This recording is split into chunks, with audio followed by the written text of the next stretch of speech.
Is the spiritual effort to understand and control the nature of the body, mind, and intellect of the individual towards reaching an unaltered state of personality. As we all know, we have with us our body, our breathing, prana, and our mind, manas, and our buddhi, intellect. So to be able to control the functions, operations, and activities of all these components of the individual personality, the body, the breathing, the mind, and the intellect, is called yoga. As you know, a person who has no control will go berserk and he will create chaos in the society. All the problems in society arise due to people who are not self-controlled, who are not disciplined. So, the control of the self, which means the control of the body, the control of the breathing, and the control of the mind, and the control of the intellect. These 4 levels of control is the total architecture of yoga. Yoga means control of all these 4 levels: body, breathing, mind, and intellect. It's a conscious attempt on the part of the individual to avoid every possible pain, discomfort, and in that sense of avoiding any type of activity leading to such pain or discomfort either to himself or herself or to the society outside. A person who does not create problem for the society and is not going to be affected by problems created by society, he is the safest and the best. Instead, the word yoga is often overused or misused at present for many aspects like postures only. Yoga is not just postures. Yogasanas or sukshmayama or surya namaskaras, they are all part of yoga. They are all meant for control of the body. But then we have pranayama, which is the control of the breathing. And then we have the meditation techniques for the control of the mind. And we have the philosophical understanding for the control of the intellect. So these 4 levels of discipline and control is called yoga. As you know, discipline is crucial and critical for and sustenance and survival of the society. Simple breathing patterns or simply sitting with closed eyes is not everything. It is associated with superhuman activities like clairvoyance, because yogis get powers, siddhis. Patanjali Maharshi has explained a whole chapter on the siddhis, like clairvoyance, clairaudience, and other psychic and mystic and occult powers. Many people think it to be a mere health and beauty cult, while others believe it is a religion.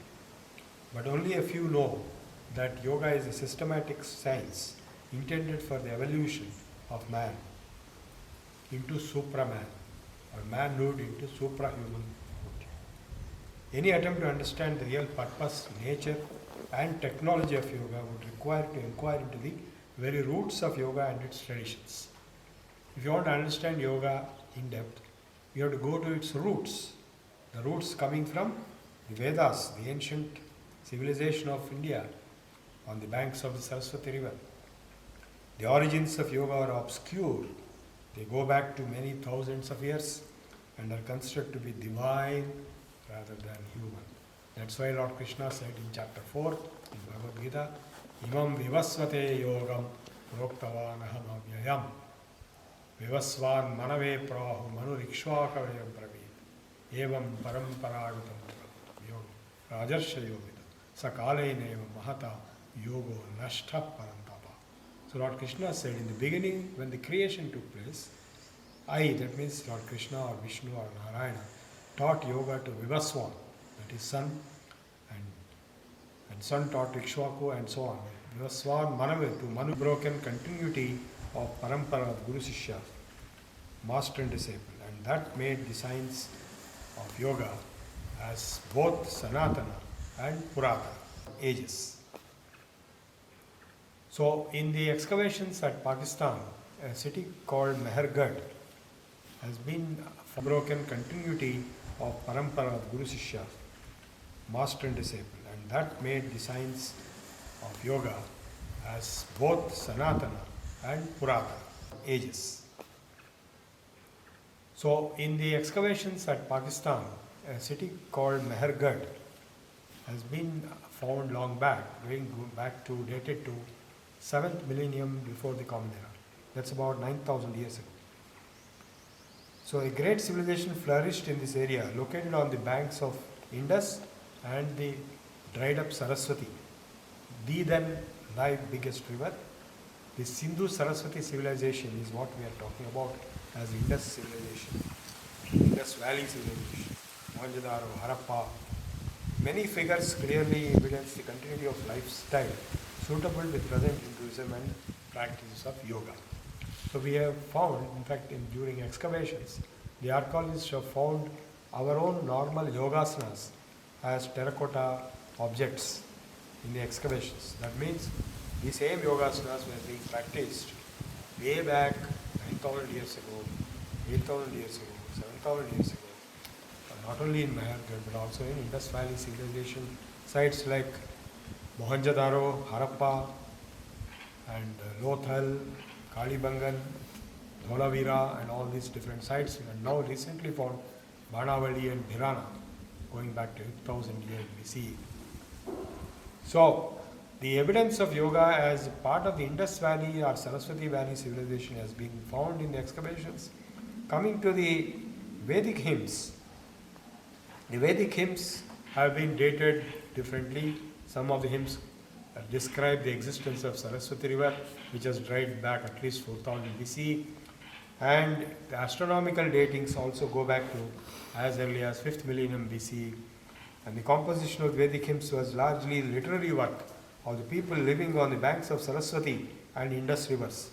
I myself visited most of these spots, the origin of Saraswati at Adibadri, and I went to Pehova, the Saraswati Tirtham, where huge river Saraswati existed, now without water, but there underground. And I traced this path of Saraswati to many spots, and which later became the Indus Valley civilization. Concrete traces of yogic tradition can be found during this age of Saraswati Indus civilizations. Excavations at Mohenjo-daro, Harappa brought into light several seals with horned deities, Pashupati. One of them is called Pashupati seal, has attracted the attention of archaeologists and historians.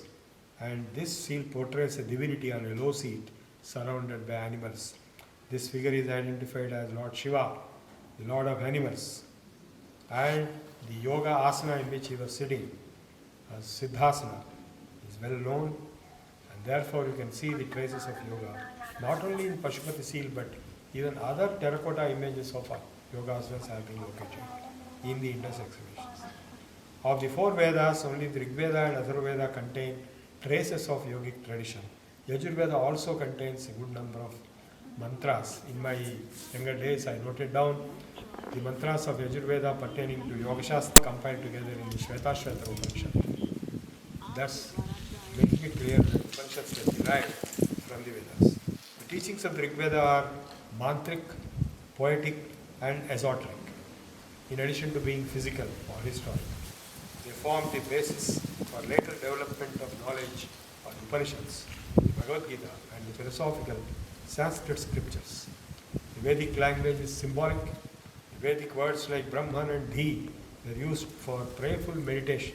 The word yoga may not be there, but Dhi and Yunjate manavta yunjate dhiyo vipra viprasya brihataha vipaschitaha. The root yuj was used. Vihotra vahe vayuna videk in mahi devasya savituh parishtutihi. A meaning similar to Gayatri mantra is there in this mantra of Yajurveda, where it talked of joining our minds and our intellects with the Supreme Being, who is the divine and the force behind creation. In the Purusha Sukta and the Nasadya Sukta, one can find the gems of Sankhya cosmogony on which the yoga philosophy is grafted. As we discussed in the darshanas of Sankhya, Sankhya is the basic framework on which the practical dimension is elaborated in the yoga darshana. The Keshin Sukta of Rig Veda shows the roots of Kundalini Yoga. The Atharva Veda speaks of Madhukasha, a substance released by gods upon which the sages contemplate. This corresponds both later ideas found in Tantra and Hatha Yoga, or the internal nectar drip from palate at the top inside and the tongue is kept up to receive that, and that is called Khechari Mudra. In the Suktas of Atharva Veda, there is a sukta called Prana Sukta, which explains the role of prana, the vital energy that protects the body, and as father protects the son. Now that is about the Vedic period. Now coming to the Upanishadic age, the Brahmanas and Aranyakas form the transition from the Vedic sacrificial yajnas to the systematization of their realization process. So the Karma Kanda given in the Yajurveda and the other Vedas, like Somayaga and Chainam and so on, they are elaborate rituals requiring huge amount of efforts and investment. But later times, the Brahmanas and the Aranyakas contemplated more into the deeper palate at the top inside and the tongue is kept up to receive that, and that is called Khechari Mudra. In the Suktas of Atharva Veda, there is a sukta called Prana Sukta, which explains the role of prana, the vital energy that protects the body, and as father protects the son. Now that is about the Vedic period. Now coming to the Upanishadic age, the Brahmanas and Aranyakas form the transition from the Vedic sacrificial yajnas to the systematization of their realization process. So the Karma Kanda given in the Yajurveda and the other Vedas, like Somayaga and Chainam and so on, they are elaborate rituals requiring huge amount of efforts and investment. But later times, the Brahmanas and the Aranyakas contemplated more into the deeper spiritual philosophical truths. And though the word yoga is not mentioned in the Brahmanas and Aranyakas, they contributed some sources later of yoga tradition. Shatapatha Brahmana reveals the details of Agni Yojana and the Prana Agnihotra, which prepared the ground for the yogic theory of practice of breath control. In the Bhagavad Gita, Apane Juhvati Pranam Prane Apanam Tadhapare Pranapana Gati Rudva Pranayama Parayana. The Pranayama process was equated with the Yajna process. So the Jaharagni is the practice of meditation and inner worship, Upasana. Upasana is an internal process of meditation or inner worship, and the Brihadaranyaka Upanishad, Brahman is described as pure consciousness and blissful absolute, Satchidananda. And the great sentence, the Aham Brahmasmi, is found in the Brihadaranyaka Upanishad. So what is the implication of this word Aham Brahmasmi? Brahman means this, the totality, the big one, the big picture, the entire environment, the whole universe. So when I say I am the universe, it doesn't mean I am not a man. I am only expressing my identity with the entire universe and entire creation. Like a person who is a great patriot will identify himself with the country. A person who is a family head will identify himself with the whole family, not for alone himself. In the same way, a person who is expanded his consciousness to the universal level, to total globe or beyond, he will identify himself with the entire Brahmanda. That's why he says Aham Brahmasmi. I am universe. Because universe has no death and no birth. Whereas individual bodies are born and dying, even though the body dies, it doesn't matter. Something else will continue, the same thing will continue, the life will continue, the Panchabhutas will continue, the environment will continue. So Brahman is infinite, eternal and permanent.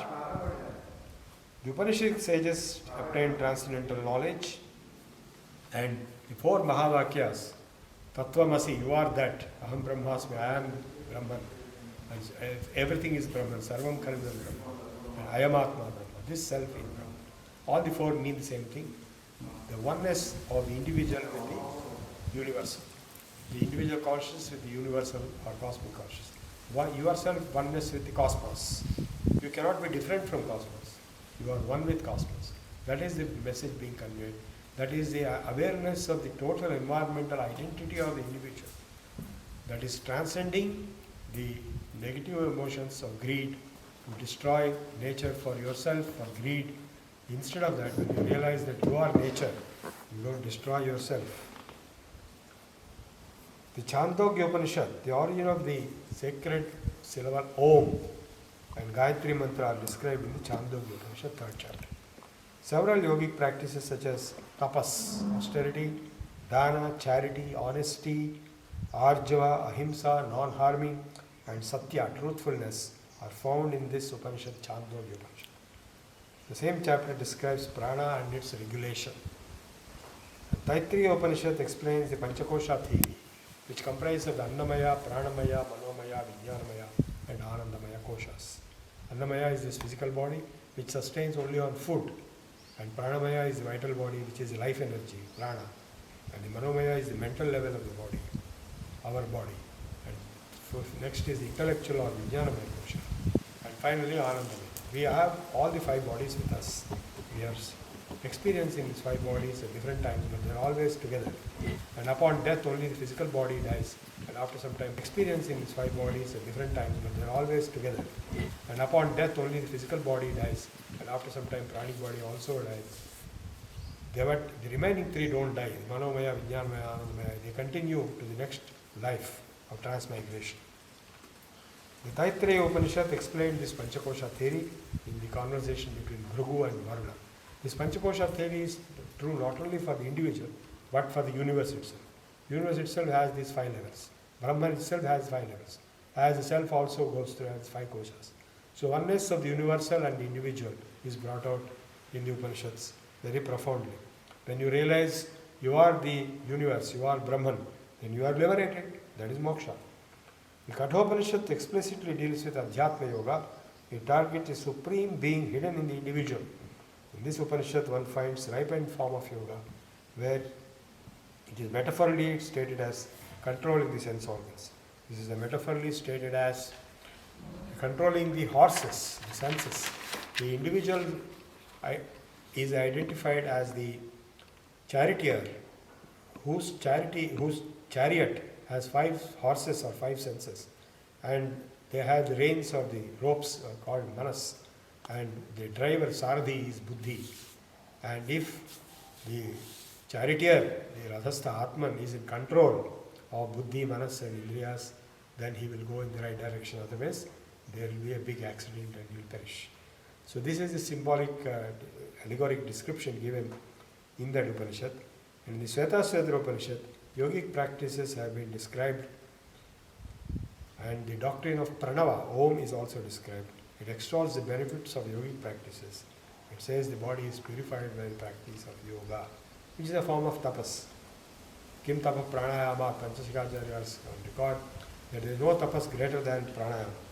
And the Maitrayani Upanishad speaks of 2 kinds of self: elemental self, bhutatma, and the transcendental self. The individual self constantly undergoes change and ends in death, while the transcendental self is eternally unaffected by these changes. So one has to realize and remember always that you are not the individual self, but you are the transcendental self. You are Brahman. The realization of the eternal self is possible by the practice of Shadanga Yoga or Ashtanga Yoga. Pranayama, Yamanayamas are added on to the Shadanga Yoga given in the Maitrayani Upanishad, comprising of Pranayama, Pratyahara, Dharana, Dhyana, Arka and Samadhi. This Upanishad also specific in describing the details of Kundalini Yoga energies and chakras and techniques. The Mandukya Upanishad has a focused on Om as the nature of Brahman.